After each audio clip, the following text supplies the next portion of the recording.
இன்னைக்குப்பா வேகமாக உடல் எடை குறைப்பதற்கு 7 நாளைக்கு 7 வகையான தோசை செஞ்சு காட்டுறேன்ப்பா. எப்பவுமே நம்ம வீட்டில் தோசை மாவு இருக்கும்பா. அந்த தோசை மாவை வச்சுதான்ப்பா இன்னைக்கு ஹெல்தியான டேஸ்டான வெயிட் லாஸ் தோசைகள் செஞ்சு காட்டுறேன்ப்பா. இந்த தோசைப்பா சின்னவங்கள இருந்து பெரியவங்க வரை எல்லாருமே சாப்பிடலாம்ப்பா. சக்கரை நோயாளிகளுக்கு இந்த தோசை ரொம்ப ஹெல்ப் பண்ணும்ப்பா. டயட்ல இருக்கிறவங்களுக்கு இந்த தோசை வெயிட் லாஸுக்கு ரொம்ப ஹெல்ப் பண்ணும்ப்பா. வாங்க எப்படி செய்யலான்னு பார்ப்போம். இப்பப்பா நான் 1 கப்பு பாசிப்பயிர் எடுத்திருக்கேன். நைட்டு ஃபுல்லாக ஊற வச்சுருந்தோம், ஊறிடுச்சு. இப்போ இதை நான் மிக்ஸி ஜாரில் போட்டுக்கிறோம். இது நம்ம ஒரு ஆள் சாப்பிட்ற அளவுக்கு இப்போ நான் பாசிப்பயிர் எடுத்திருக்கேன். ஊற வச்ச தண்ணியையும் ஊற்றிக்கிடுவோம். ஒரு பச்சை மிளகாய் ஒன்று போட்டுக்கிடுவோம். ஒரு சின்ன இஞ்சி துண்டு போட்டுக்கிடுவோம், கட் பண்ணி போட்டுக்கிடுவோம். கொஞ்சோன்னு சீரகம் போட்டுக்கிறோம் கொஞ்சம். இதை உங்களுக்கு மிக்சியில் அரைச்சி கொண்டு வரேன். பாசிப்பயிரை மிக்சியில் அடித்து கொண்டு வந்தாச்சுப்பா. இப்போ இதை ஒரு பவுலில் மாற்றிக்கிறோம். இப்போ தேவையான அளவுக்கு உப்பு போட்டுக்கிறோம். இது நம்ம தோசை மாவு நம்ம எப்பயும் ஊற்றுவோம் இல்லையா, தோசை மாவு, அரிசி மாவு. இது அந்த இது எப்பயும் நம்ம வீட்டில் எல்லா வீட்லேயுமே இந்த தோசை மாவு இருக்கும். இப்போ நம்ம என்ன செய்கிறோம், கொஞ்சோண்டு நைட்டு நீங்கள் பாசிப்பயிரை ஊற வச்சு இப்படி காலையில் அரைச்சிட்டு இந்த தோசை மாவு ஒரு 1.5 கரண்டி ஊற்றிக்கோங்க. இதை நல்லா மிக்ஸ் பண்ணிக்கிறணும். எல்லாத்தையும் நம்ம மிக்ஸ் பண்ணிக்கிட்டோம்.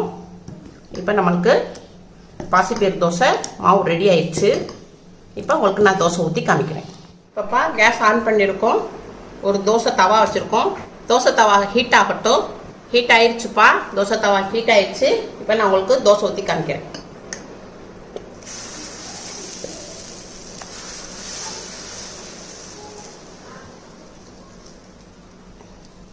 எவ்வளோ அளவுக்கு மெல்லிசா பரப்ப முடியுமோ அந்த அளவுக்கு மெல்லிசா பரப்பிக்கோங்க. இப்போ ஓரம்லாம் இன்னும் வேகாமல் இருக்குது. இன்னும் கொஞ்சம் வேகட்டும். நடுவில் மட்டும் கலர் மாதிரி இருக்குது, ஓரங்கள் வேகட்டும். ஒரு 1/4 ஸ்பூனு நெய் விட்டுக்குருவோம். நெய் விடும்போது நல்லா நெய்யுடைய வாசம் நல்லாயிருக்கும், சாப்பிடவும் ரொம்ப டேஸ்டாக இருக்கும். இப்போ நல்லா மேலே ஃபுல்லாக கலர் மாறிடுச்சு, நல்லா வெந்துருச்சுப்பா. இப்போ நம்ம இதை பெரட்டி போட்டுக்குருவோம்.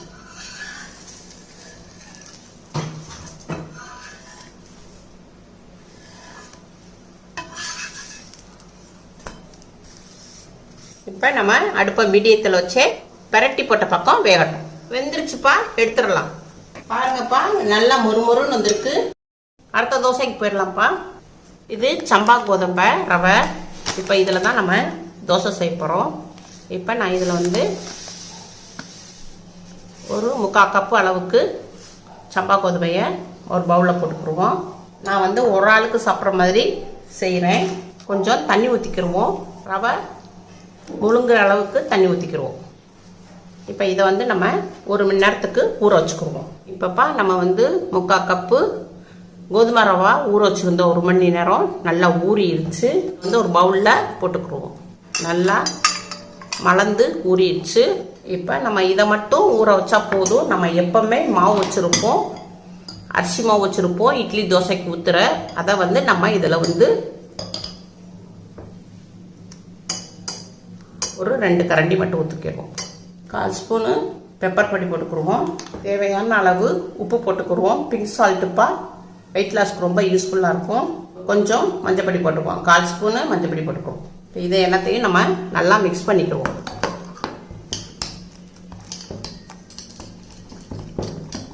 இப்போ நம்ம எல்லாத்தையும் போட்டு நம்ம மிக்ஸ் பண்ணிக்கிட்டோம். கொஞ்சம் கெட்டியாக இருக்குது, கொஞ்சமாக தண்ணி கலந்துக்குவோம். லைட்டாக தண்ணி கலந்துக்குவோம். இதையும் மிக்ஸ் பண்ணிக்கிடுவோம். அப்போ தான் உங்களுக்கு தோசை நல்லா மெல்லிசாக பரப்புறதுக்கு வரும். இப்போ நம்ம கேஸ் பக்கம் போயிடுவோம். கேஸ் ஆன் பண்ணியிருக்கோம். தோசை சட்டி வச்சுருக்கோம். தோசைக்கல் சூடாகட்டும். தோசைக்கல் சூடாகிடுச்சு.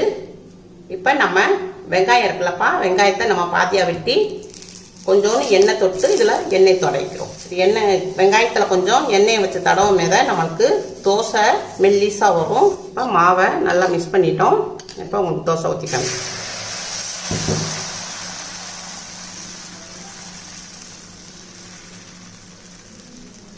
எவ்வளோ மெல்லிசா பரப்ப முடியுமோ அவ்வளோ மெல்லிசா பரப்பிக்கலாம். இப்போ அடுப்பை மீடியத்தில் வச்சு வேக விடுவோம். 1/4 டீஸ்பூன் லைட்டாக நெய் விட்டுக்குருவோம், இல்லாட்டா கீழே வந்து உங்களுக்கு தீஞ்சிரும். அதனால் கொஞ்சோண்டு ஊற்றிக்கிறோம். இப்போ மேலே ஃபுல்லாக நல்லா வெந்துருச்சு, கலர் மாறி இருக்குப்பா. இப்போ இதை வந்து திருப்பி போட்டுக்குவோம்.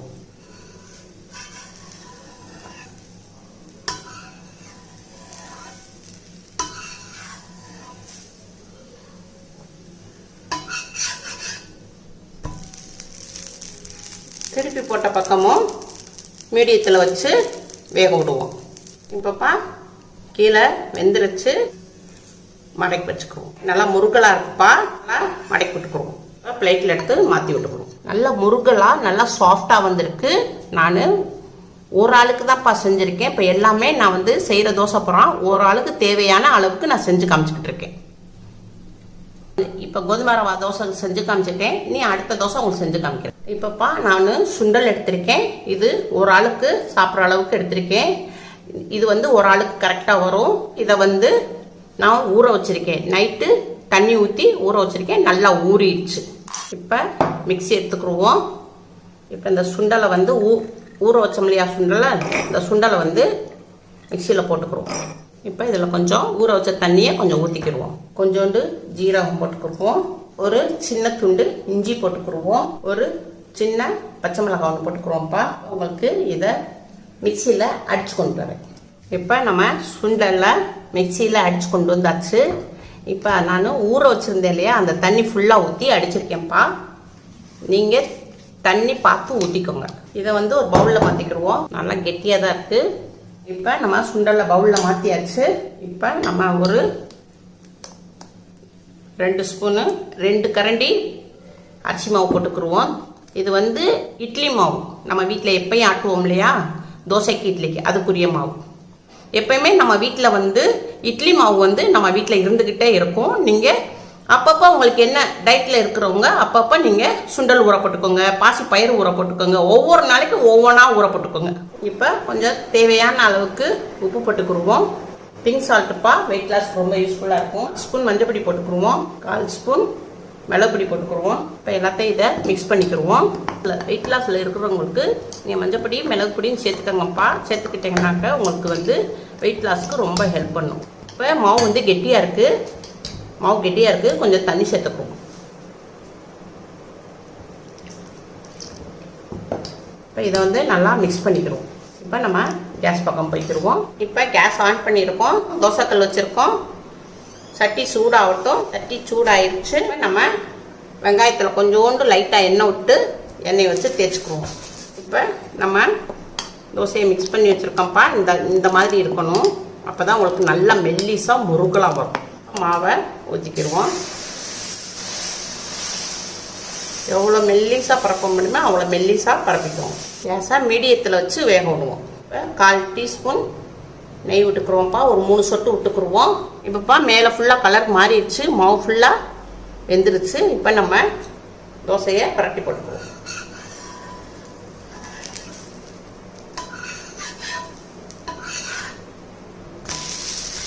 அதே மாதிரி திருப்பி போட்ட பக்கமும் மீடியத்தில் வச்சு வேக விடுவோம். இப்போ இந்த தோசை கல்லுப்பா நான் வந்து ராஸ் குக்கரில் வாங்கினேன். ராஸ் குக்கர்னா ஜாக் கிச்சன், அவங்க வந்து ராஸ் குக்கர் ஷாப் வச்சுருக்காங்க, அவங்க கிட்ட வாங்கினோம். இப்போ அவங்க வந்து ஆன்லைன்லேயும் சேல் பண்ணுறாங்க. உங்களுக்கு வேணும்னா இப்படி தோசைக்கல் இப்படி உங்களுக்கு நல்லா பேப்பர் தோசை மாதிரி நல்லா வரும். உங்களுக்கு வேணும்னாக்கா உங்களுக்கு ஃபோன் நம்பர் தரேன், நீங்கள் அங்கே வாங்கிக்கோங்க. ஆன்லைன்லேயும் பண்ணுறாங்க, ஃபோன் நம்பர் தரேன், நீங்கள் அங்கே வாங்கிக்கோங்க. இப்போ நம்ம வெந்துருச்சு தோசை. இப்போ நம்ம திருப்பி போட்டு ரோல் பண்ணிக்கிறோம், மடக்கி விட்டுக்குவோம்.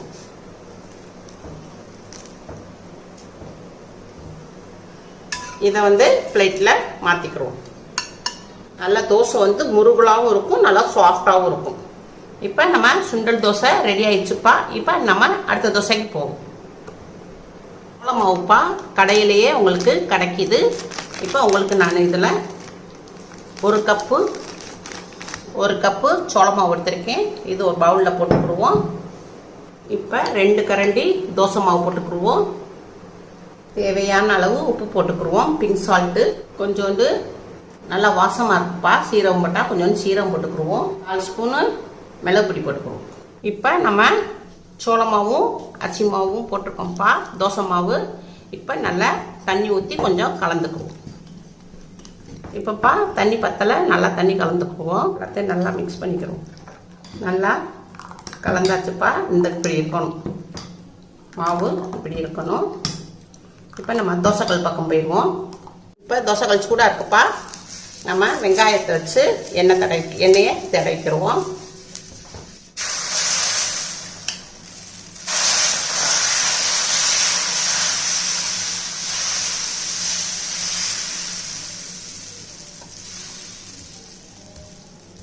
ஒரு 3 செட்டு நெய் விட்டுக்குறோம்ப்பா.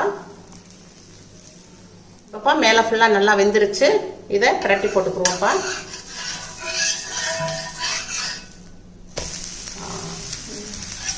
பிரட்டி போட்டிருக்கோம்ப்பா. இப்போ நம்ம பிரட்டி போட்டிருக்க பக்கமும் வேகட்டும் நல்லா.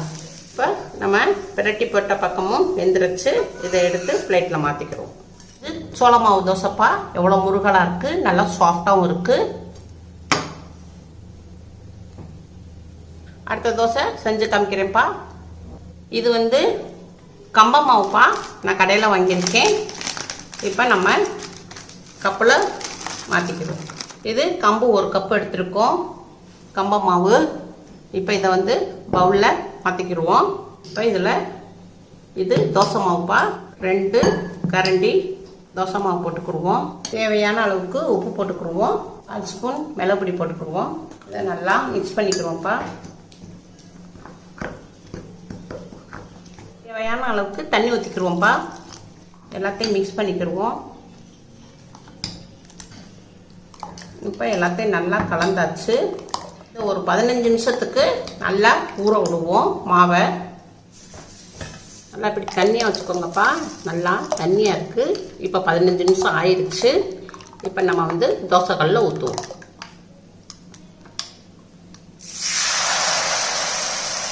இப்போ நல்லா பரப்பியாச்சுப்பா. நல்லா தான் இருக்குது. இப்போ நம்ம வந்து வேக விடுவோம். ஒரு 3 சொட்டு நெய் விட்டுக்குருவோம். இப்போ மேலே ஃபுல்லாக நல்லா வெந்துருச்சு. இதை வந்து தோசையை பிரட்டி போட்டுக்குவோம்.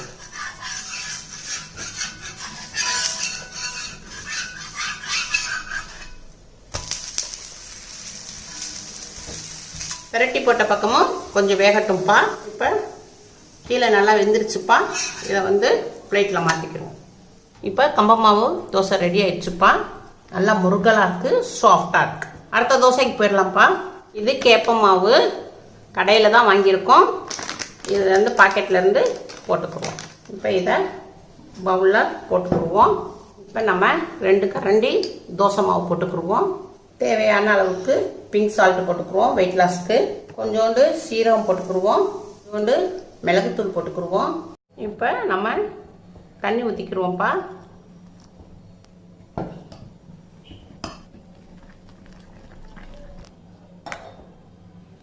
கெட்டியாக இருக்குது, கொஞ்சம் தண்ணி ஊற்றிக்கிடுவோம்.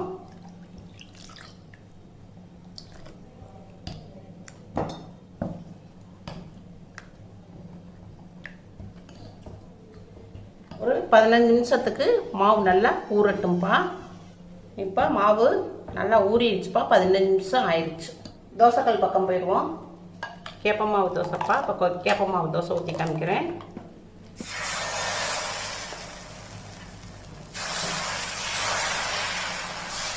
நல்லா மெல்லிசாக பரப்பிக்கணும்ப்பா. எவ்வளோ பரப்ப முடியுமோ அவ்வளோ அந்த அளவுக்கு மெல்லிசாக பரப்பிக்கணும்.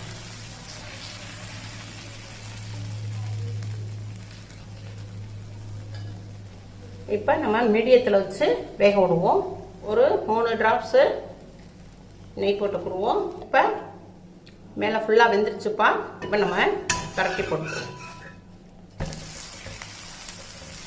பரட்டி போட்ட பக்கமும் வேகட்டும். அவ்வளோதான்ப்பா. இதை எடுத்து பிளேட்டில் மாற்றிக்குவோம்.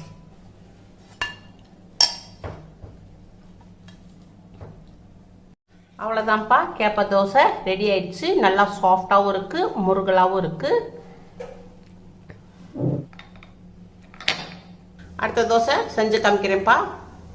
ஒரு பவுல் எடுத்துக்கிடுவோம். அதில் வந்து 1 கப்பு 1 பிடி முருங்கை இலை போட்டுக்கிடுவோம். நல்லா கழுவி வாஷ் பண்ணி வச்சுருக்கேன்ப்பா.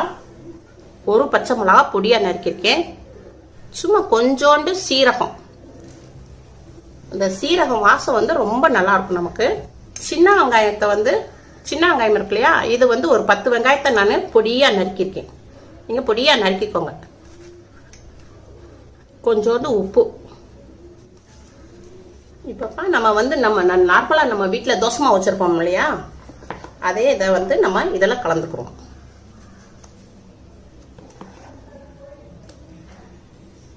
இப்போ நல்லா எல்லாத்தையும் மிக்ஸ் பண்ணிக்கிறோம்.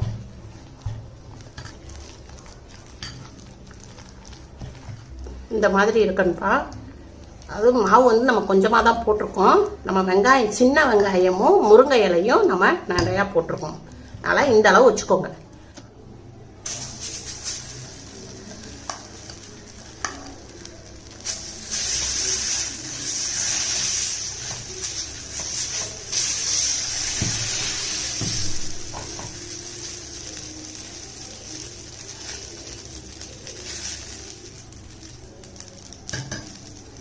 இப்போ நம்ம கொஞ்சம் நெய் கொஞ்சம் போடுவோம். நெய் எதுக்கு போடுறோம்னாப்பா, இந்த முருங்கையுடைய இலைக்கும் இந்த நெய்க்கும் அவ்வளோ ஒரு டேஸ்ட் கொடுக்கும். இந்த சாப்பிடும் போது ரொம்ப டேஸ்ட்டாக இருக்கும். இப்போ நம்ம இதை வந்து மூடி போட்டுருவோம். கொஞ்சம் நேரம் ஒரு 5 நிமிஷம் வேகட்டும். சிம்மில் வச்சுருப்போம், இல்லாட்டா கீழே வந்து அடி பிடிச்சிரும். இப்போ எடுத்து பார்ப்போம். இப்போ லைட்டாக வந்து வெந்திருக்கு, கீப்பக்கம் நல்லா வெந்திருக்கு. இப்போ நம்ம பிரட்டி விடுவோம்.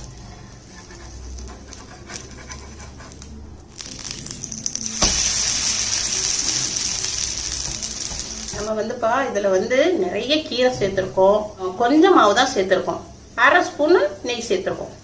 நம்மளுக்கு சாப்பிடும் போது ரொம்ப டேஸ்ட்டாக இருக்கும். இதில் புரோட்டீன் அதிகமாக இருக்குது. நம்ம உடம்புக்கு தேவையான சத்துக்கள் எல்லாம் நமக்கு கிடைக்கிது. உங்கள் வீட்டில் முருங்கை இலை ஊத்தாப்பம் செஞ்சு பாருங்கள். அம்மாவுக்கு லைக் பண்ணுங்கள், ஷேர் பண்ணுங்கள், சப்ஸ்கிரைப் பண்ணுங்கள்.